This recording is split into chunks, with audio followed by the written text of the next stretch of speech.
What time would he start? One? Is it one? Okay, so I'm supposed to be started already. Sorry. I have a lot of authentication methods going on. Yes, I know. Yeah, got all my passwords now. Um, okay, so welcome. We're gonna talk about custom bots in ChatGPT, and um, the there was a session earlier that was way better than mine, so go steal her stuff from the app. But we're gonna walk through some of the uses of ChatGPT and how to kind of build your own bot. So I have a question, and I'm not sure that I can monitor the chat, so online people, uh, apologies. I'll try to check it out.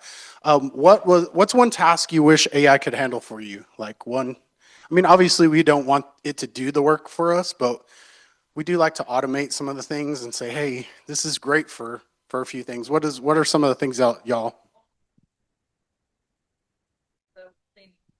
Oh, so Addie said doing dishes and cleaning. Oh yes, that would be make a lot of jobs easier. When my wife asks me what's for dinner every single night, just pick a menu and come up with the recipe. Perfect. Yeah, so have it build a menu. Yeah, yeah. You can actually probably take a picture now of your fridge and tell me, hey, look at the ingredients, and yeah, I've done that before a few times. I don't know that I like some of the answers though, so I just order pizza. I'm just like, hey, can you order pizza for me? And ChatGPT says, no, we can't do that. So, um, so um, one way I use ChatGPT, and we'll talk more about it, is I talked about this in my earlier session. McLennan Community College has a Highlander as a mascot, and so he's this uh, big white ginger guy, right? And so I like to I don't want to if we had to go to their marketing, it would be very many hours of waiting for them to develop one thing for as far as graphics are concerned. And so I kind of use ChatGPT for some custom Mac is his name marketing things for us and to put in courses. So and I'll kind of show y'all how to do that. Um, so hopefully what you'll leave with is an understanding of custom GPTs if you don't know how to use them or create them, and how it can work with your instructional design workflow. I'll build in some caveats to that because as you probably already know, many institutions instructional design teams and what they do look a lot different. So I'll kind of give you a background of ours and how we work, so you can understand. But a lot of these can be adapted to hopefully meet what your institution, your team is doing. I'm going to show you some examples of bots I use. And so I will give you links to them, and then I'll also give you some templates if you want, because some of them are customizable to your institution. And then we can maybe brainstorm some ideas or just do some discussion there at the end. So, um, so if you're not familiar, which I don't know how many, is there anybody not familiar with custom GPTs? It's okay if you're not. I think most of us are. So, they're trained to do specific tasks.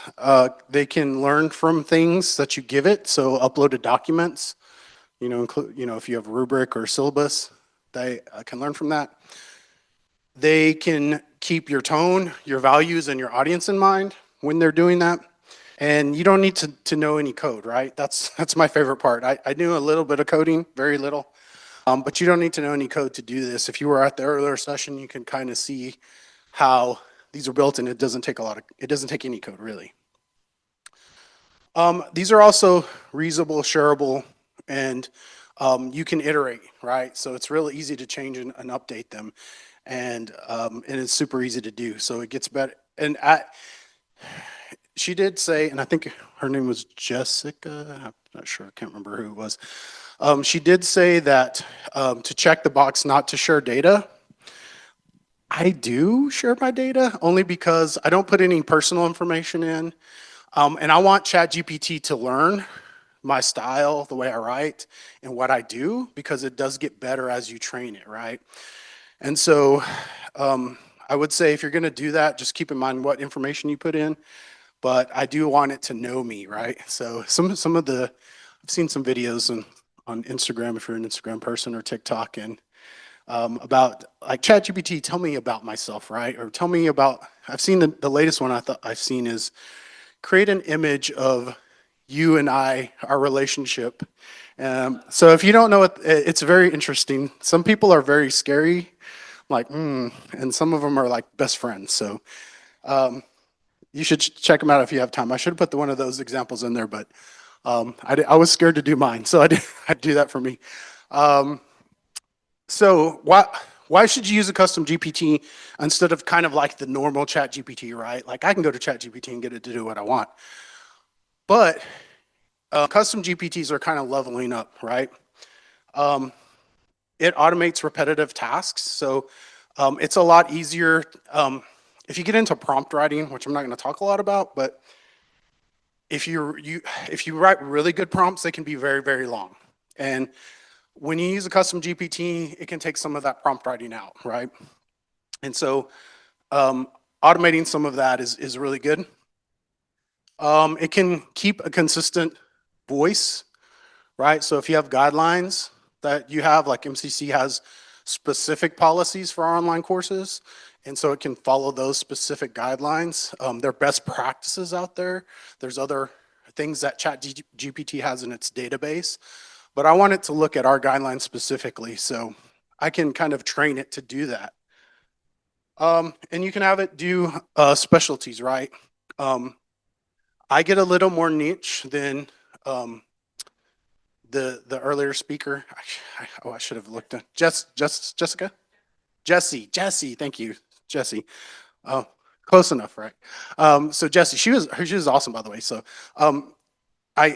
she kind of builds a bot for her faculty to use, but I build a bot for that I can use for specific things, and I'll kind of show you what that looks like. And it kind of it frees up your time to kind of do more of the critical thinking work. I don't advocate for AI to replace everything you do. Like you're still the human in the loop here. So use AI as an assistant to kind of automate some of the things, maybe brainstorm some of those higher level things that you do as instructional designers. But definitely, I don't recommend it to like copy paste what you're supposed to be doing. So, okay, so let me go back a little. Okay, so let me kind of talk about why some of the things you need to think about when you're building these bots here, and then we'll kind of look at how it's done. So when you're building a bot, you need to, just kind of like you're writing a prompt, if you're into prompt writing, you have to give it some kind of context of what it's doing, right? You have to give it a role. And so I always, and you're an instructional designer, you're an accessibility expert. I kind of make frame it to where this is all your output's going to relate to this, right? I also tell it what tone and voice to use. Sometimes if I'm just working with the bot and I know I'm not gonna like use that information it's spitting out, I want it to be like fun. So I tell it to be casual. Hey, talk to me like Ryan Reynolds dressed as Deadpool, be nice, be sweet to me, compliment me every once in a while. So giving it a voice is interesting. If you're going to share it with another person, I would probably do more professional voice. So you can kind of give it your voice that you want it to give you. You want to tell it what the purpose is, right? What is your bot wanting to do? And I will say the more stuff you can give it, the better it will respond to your prompts. And I'll show you an accessibility bot that I've built here. But in this example, provide accessibility guidance, suggest learning activities. Those are the kind of things that you want it to do. And you got multiple, right? I also think it's important to tell the bot who your users are going to be, who's going to be using the bot. Like if it's going to be you're going to be providing information for an instructional designer. But if you're, like, let's say accessibility, you may say the targeted audience is students that have accessibility issues, right? So it's good to know what the output needs to kind of identify with, like, hey, this is who this is for. So, and this is kind of prompt writing 101 too. So if you're in, if you know anything about prompt writing, this is a lot of this kind of fits in that same mold. What kind of framework do you want it to work with, right? So, and a lot of this will make sense when I show you how we make the bots, but if you're going to make a quality matters bot, one that follows those guidelines, then you're going to tell it, hey, you're going to follow quality matters guidelines. You might upload the rubric. Same thing with accessibility. We CAG 2.1 AA guidelines, or maybe you want AAA. So you kind of tell it what, or you give it the documents of what you want it to follow. And you can ask for best practices. If you don't give it specifics, though, it's going to just kind of pull what information it has. And so just know that it's probably pulling all kinds of data out there from what it knows. So you may get very different results each time, right? So the more specific you can get, the better. And you know, you want to customize it to your institution, right? So your institution name, what LMS and tools you use. We use Brightspace, so I tell it, you know, give it all the things with Brightspace that we do. And then any kind of policies or documents to follow. And there's a limit, and it's, I believe Jesse said it earlier, but it's 20 documents that you can upload, but you can give it a ton of different of information. So whatever documents you can't get in, you can also just paste in the information too. You also want to give it some limitations, right? Mainly, we're not like generating legal advice or medical advice. You want to tell it what you don't want the bot to do. So make sure you tell it, hey, do not upload personal information. I think Jesse said no political talk, which is really probably a good idea, especially at our institutions. So giving it capabilities and limitations is a good idea too. And if I'm going too fast, let me know. Giving examples too of what you kind of want it to look like, what you want it to give, as far as like assistance or specific requests. If you want, whatever you want that to look like, give it some of those examples. Like, this is what I want the output to kind of, this is an example of what the output should look like. And so when user uses this, it could be you, it will give you the exact prompt that you need, you want it to, or the exact output that you want it to.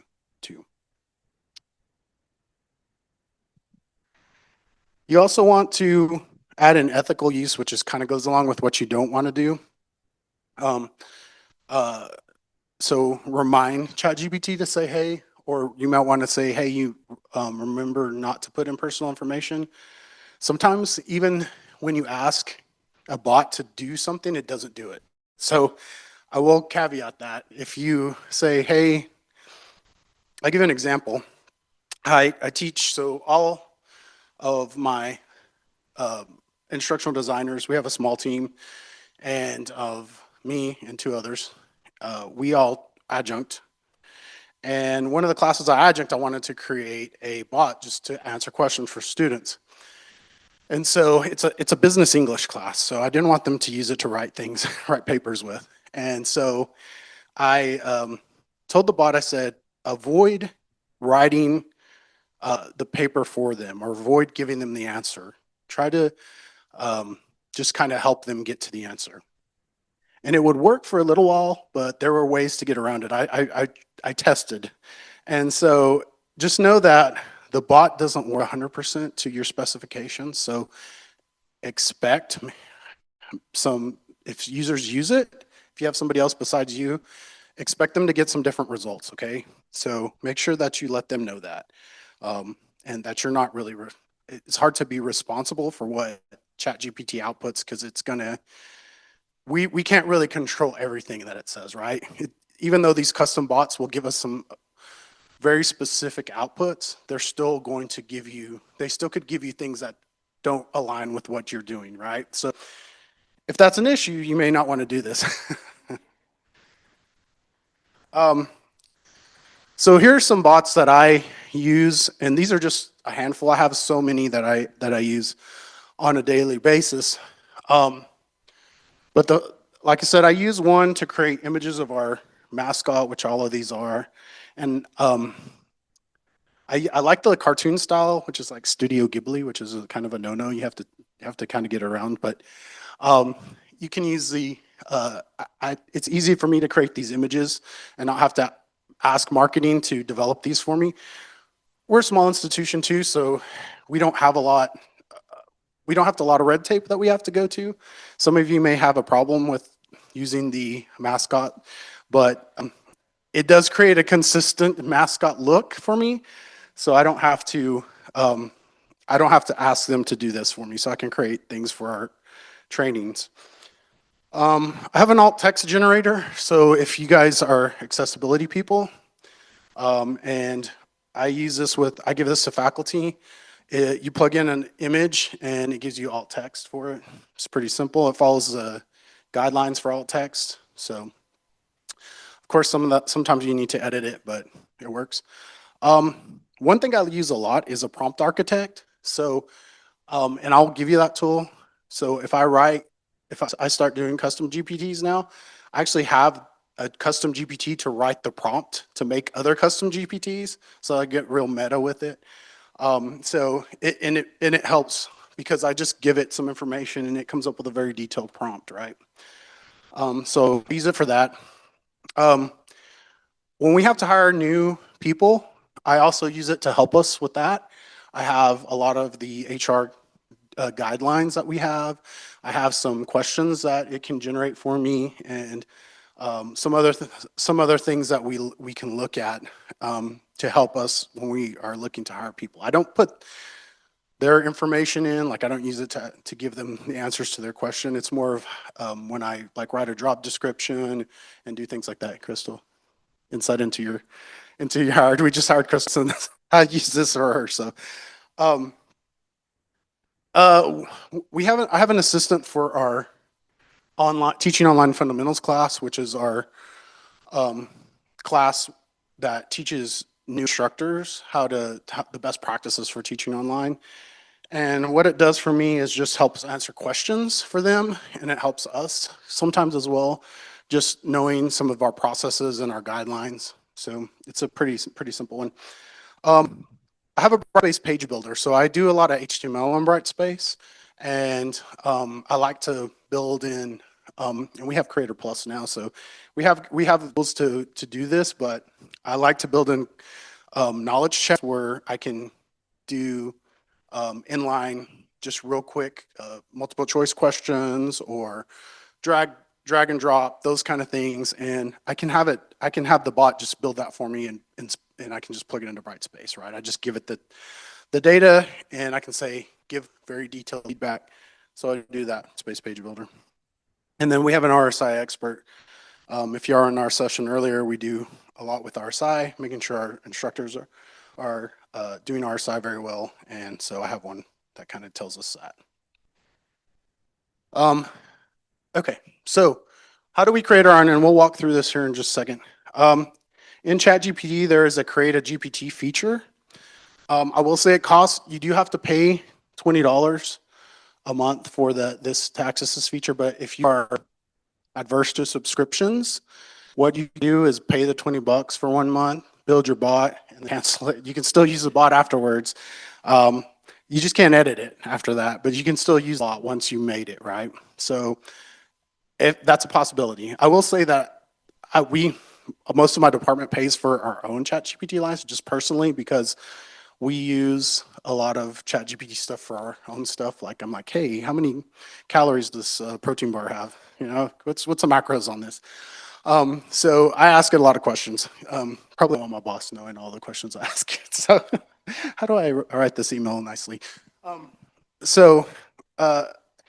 You do have to have a paid account, but you access the ChatGPT feature, and then there's a couple ways you can do this. So let's go and just look at it here. in ChatGPT. And let's see, gonna move this guy out of the way so I can see. There we go. All right. Okay, so in ChatGPT, on the left-hand side, you're gonna have all kinds of, you can see some of my GPTs, but over on the left, if you click GPTs, and they'll see there's some out there already. So if you find something, you may not have to reinvent the wheel. There may be, I know there are several instructional design bots already built out there. They're not customized to your institution though, so they may just kind of be generic, but you can look for them. From here, you can click create up at the top. Oops, I'm not used to your Mac here. And so this is where you kind of build the bot. And I'll say, I saw Jesse's earlier and she did it a little differently than I do. But you can kind of figure out what's going to work best for you. The way I like to do it is I come in to this side where it says create over here, and I just tell ChatGPT everything I want it to do. So I give it a prompt just like I'm talking to ChatGPT. It will make a bot from here, and then it'll kind of ask more clarifying questions, right? On the right-hand side is a preview, but the way Jesse did it earlier is you can also come here to configure, and you can give it all the information kind of specifically, like the name, description, instructions, conversation starters, and you can upload files in the knowledge base. You can also, there's some options at the bottom, and I'll kind of those are. If you want it to be able to search the web, you want to have that checked, and you don't have to, but it'll just take its database, what's in ChatGPT's database. So if you wanted to see something that's recent, I would keep that checked. Canvas is really interesting. Canvas will actually bring up a preview. Usually it's of just text. And you can go in and actually edit and it changes, right? So it changes that specific text. Normally ChatGPT just gives you another response when you ask it to iterate, right? And then the 4.0 image generation, which is the newest, greatest image generation. You can also, if you're doing code, you have it do code. I don't normally do code other than the HTML stuff and the JavaScript. So, okay, so let me show you a couple of little bots here. Like I said, let me go to my GPTs. Okay, so I have lots of different ones. Here's my image creator. So let me show you that real quick. Like having the mic. The mic gives me a little security when I'm presenting, so it's a little easier. So in here I can say create an image. This is for our mascot. Like I said, create an image of Mac eating some Cheetos. So before it doesn't know who Mac is if I was just asking ChatGPT to do this. So it'd say, who's Mac, right? Like it may give me some random image, but in this instance, it already knows that Mac is our mascot and that he's got a specific look to him. And I've also given them the style I want. So I said to do it in this cartoon style. I could ask it to do a different one and it would, but the default style is going to be this one right here because that's kind of what I use for some of the courses that we put together. And it takes a while, but that's one, and we'll see how long it takes to generate. Let me show you another one here. So this one is my prompt architect, and see if I can just open this in a new window. We'll come back to that one. We'll see what it looks like here in a second. This one is the one that will write prompts for me, right? So I can say, create a custom GPT prompt for instructional design best practices, right? And what it's going to do is going to search the information I've given it. And so this is a prompt it's outputting. for me. And so I would take this prompt and plug that into the custom GPT, and it would give me it would build my custom GPT for me. So, absolutely.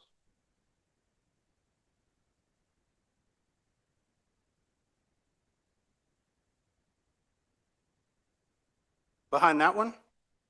Yeah, absolutely. So let me find it. It's a good question. Abby over there asks.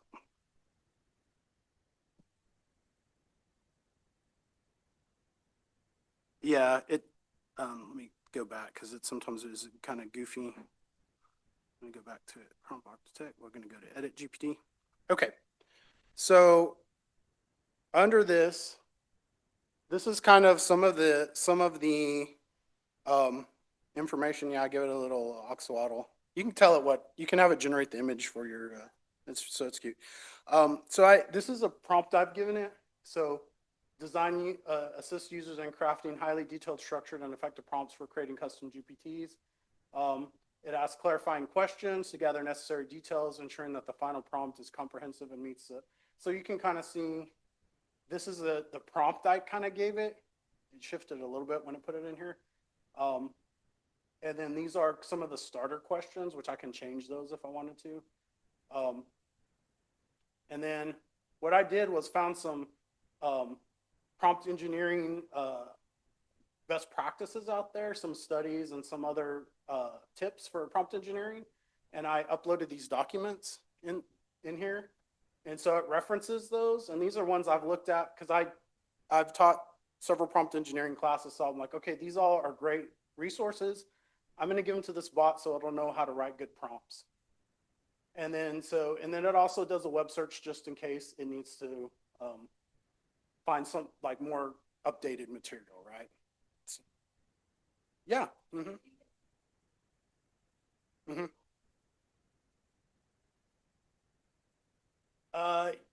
If you give it those instructions, yes. Otherwise, it will use the resources you give it and whatever is in ChatGPT's database. So it could be information that they've put in there that aligns with this. Prompt engineering is such a new thing though, and it changes a lot with AI. So I thought that it may be limited if I didn't do that, but it's kind of up to you. But yeah, it's a good question, right? Yeah. And so that's kind of how you would structure that. But let me take this and we'll plug this into the custom GPT and see what it does for us. And I've got to remember this is a Mac, so okay, we'll just do that, copy. And normally I would go through, like I said, I would go through most of the time and refine some of these prompts. I don't just copy them. I don't recommend just copy and pasting. But so you want to kind of look through it and give it, I'm not sure what I'm pressing here. There it goes. It's wanting to give me the dictionary, I think. Oh, okay. My clicking a certain, let me go all the way to the edge. Yeah, okay. All right. Sorry, I'm okay. It's Command V, right? Okay, there we go. All right, so if I plug this into ChatGPT as a prompt, like I said, it's gonna update and it's gonna create this for me. And it takes a minute, but it'll update this GPT and then it'll create it. Now I can test it over here on the right-hand side, which I would say, yes, definitely do that. Especially if you're going to give this to someone else outside of you using it. Definitely test it out and iterate as much as you can if you need to make changes. You can see it makes a profile picture automatically, and it gives you kind of automatically the prompts, the starter conversations. And so I can come in here and I can start looking, and I can go into configure and kind of see what it's put together. So you can see that it took some of my prompt and put it in there. And then I can edit it here. I can go back to my create and I can say, I can tell it I want it to change something like make all responses like I'm a 5-year-old. right? And so ChatGPT will say, okay, I'll do that, right? They put Abby on the spot here. So this is instructional design, yeah.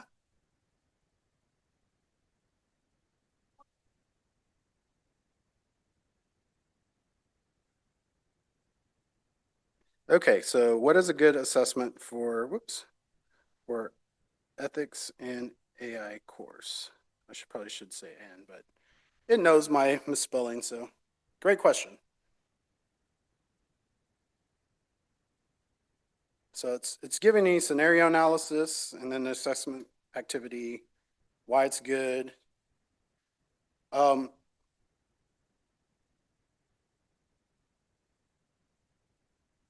yeah. Um,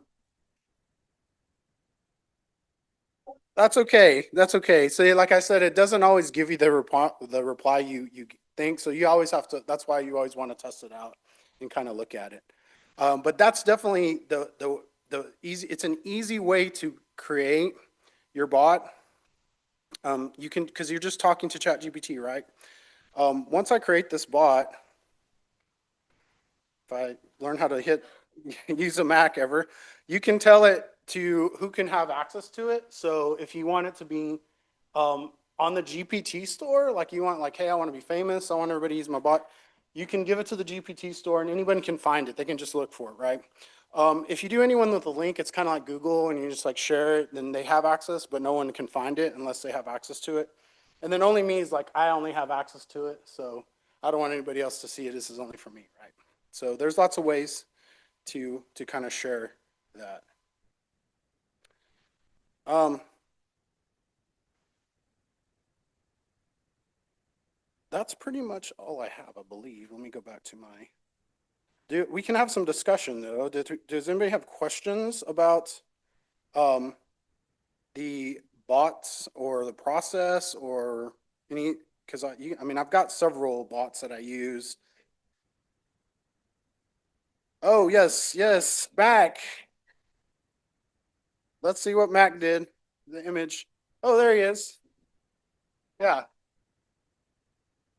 yeah. The image generator on ChatGPT is great. So, and you can actually go in and I can even change this. That's another cool thing with if you're talking images, I could come in and I can draw on his face and say, hey, change this. So I can iterate on that as well. Yeah, we could. Okay. Let's change this. Oh,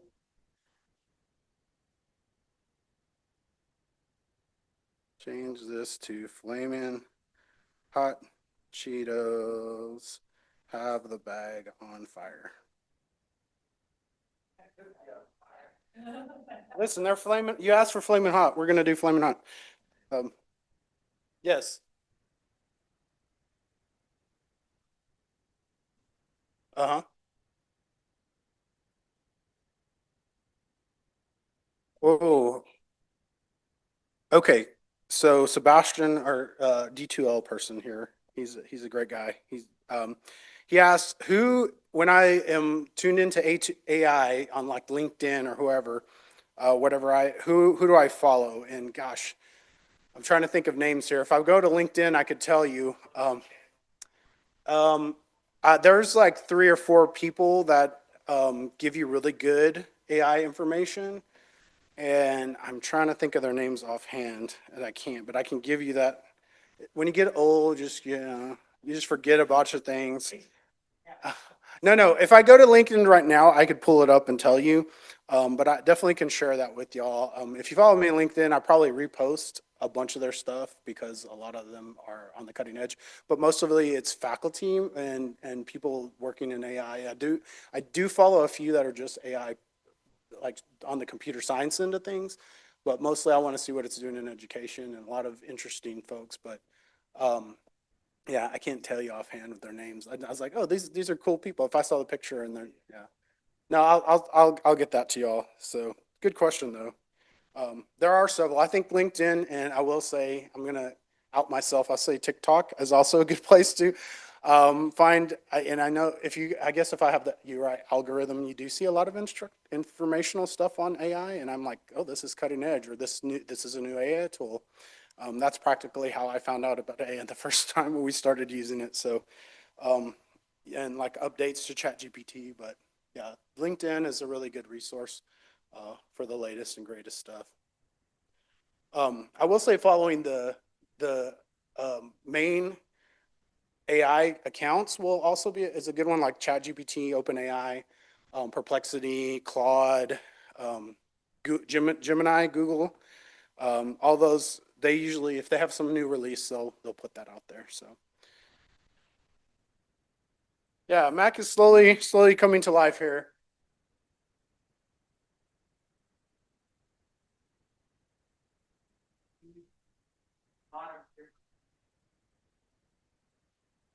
Generally, the results that you get out of something are different in terms of the way it writes.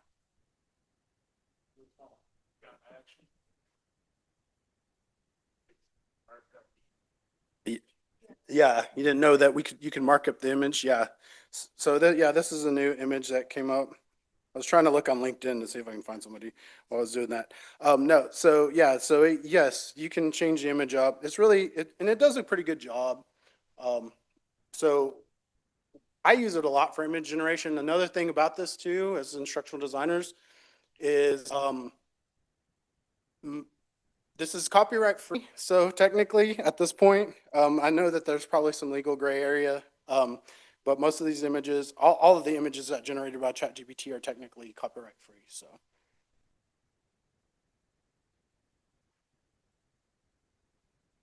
Okay.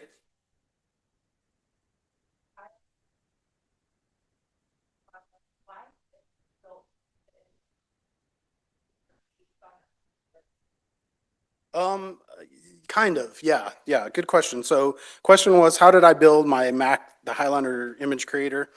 The first time I did it, I took an image of our mascot, which we have kind of this weird image of our mascot. And I put it in there and I said, generate some pictures of Mac for me. And it gave me lots of different pictures. And I really like the Studio Ghibli animation. I don't know if any of you are familiar, but I like that style. So I had it generate in the style of, and I don't remember which one of these it gave me that I was like, okay, this is kind of cool. But once it gave me that image, then I took the image and plugged it back into the bot and say, make the images look more like this. And I just kept doing that. And eventually it just kept giving me consistently the same image. And so that's how I did it, is doing that. So good question. Yeah.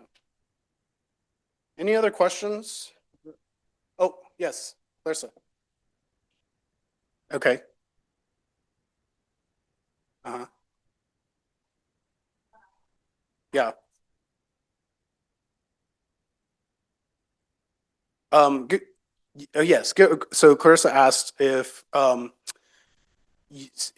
create a GPT and someone else uses a GPT, can I see their data? And the answer is no. Like I will say, I don't know what happens to the data. Even if you click, don't use my data to train. I don't know if it's actually listening. I will say that. There is a lawsuit. I will add this on for ChatGPT. Clarissa's got to follow up. But there's a lawsuit that if you use ChatGPT right now, they are required to keep all the data. So even if you delete it. So because of the New York Times is suing ChatGPT, OpenAI, and so if you're putting things in there that you shouldn't have, you may be in trouble because you can't delete it, right? What was your follow-up question? Or yeah. Mhm.